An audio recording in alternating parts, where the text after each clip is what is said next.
Hi friends, welcome to ragi சமையல். இன்றைக்கி ராகி சமையலில் ஒரு சிம்பிள் அண்ட் ஈஸி ரெசிபி தான்.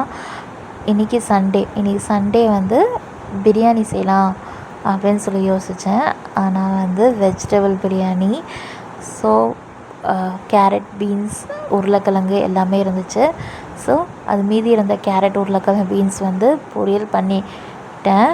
அப்புறம் வெங்காயம், தக்காளி எல்லாம் போட்டு வதக்கிட்டு, ஆஸ் யூஷுவல் இஞ்சி பூண்டு பேஸ்ட் போட்டு வதக்கிட்டு, நம்மளோட காய் எல்லாமே ஆட் பண்ணிவிட்டு, தயிர் எல்லாம் ஆட் பண்ணிவிட்டு, மிளகாத்தூள் மஞ்சத்தூள் கிடையாது, மிளகாத்தூள் மட்டும் ஆட் பண்ணிட்டோன்னா தேவையான அரிசி, தண்ணி வச்சுட்டு நம்ம சிம்மில் வச்சுட்டோன்னா அவ்வளோதான், நம்மளோட வெஜிடபிள் பிரியாணி ரெடி ஆகிடும்.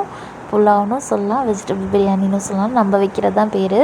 அதுக்கப்புறமா மீதி இருந்த வெஜிடபிள் வச்சு கேரட், உருளைக்கிழங்கு, பீன்ஸ் கொஞ்சம் ஜாஸ்தியாக இருந்துச்சு, அதெல்லாமே போட்டு ஒரு பொரியல் செஞ்சாச்சு.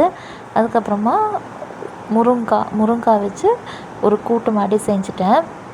அவ்வளோதான். சிம்மில் வச்சு நம்ம தம்க்கு வச்சுட்டு பீன்ஸ் கேரட் பொரியல் ஆன பிறகு நம்மளுக்காக ஒரு சின்னதாக ஹெல்த்தி ட்ரிங்க்ஸ் அதுவுமே நம்ம ரெடி பண்ணிடணும். எப்போவுமே நம்மளுக்காக நம்ம செய்யும் போது கண்டிப்பாக மீன் லைனில் ஏதாவது ஒரு ஹெல்த் ட்ரிங்க் குடிக்கிறது நல்லது.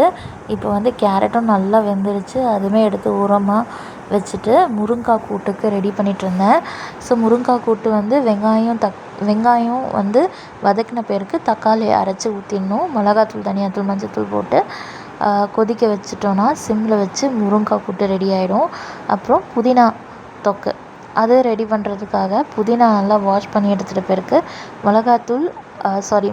பச்சை மிளகா, இஞ்சி எல்லாம் போட்டு அந்த தண்ணி இழுக்கிற அளவுக்கு நம்ம வந்து அதை வந்து வதக்கி எடுத்துகிட்ட பிறகு தேங்காய் இருக்கு இல்லையா, அந்த தேங்காய் வந்து மேல் தோல் இல்லாமல் நம்ம வந்து கரெக்டாக அதை வந்து அந்த மேல் தோல் இருந்துச்சுன்னா நல்லா இருக்காது, அதை எடுத்துகிட்டு நம்ம புதினா சட்னி அரைச்சிட்டோன்னா ரெடி ஆகிடுச்சு. அவ்வளோதான்.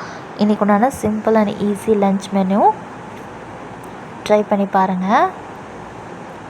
இந்த புதினா சட்னி சூப்பராக இருக்கும். தேங்க்யூ ஸோ மச் ஃபார் வாட்சிங்.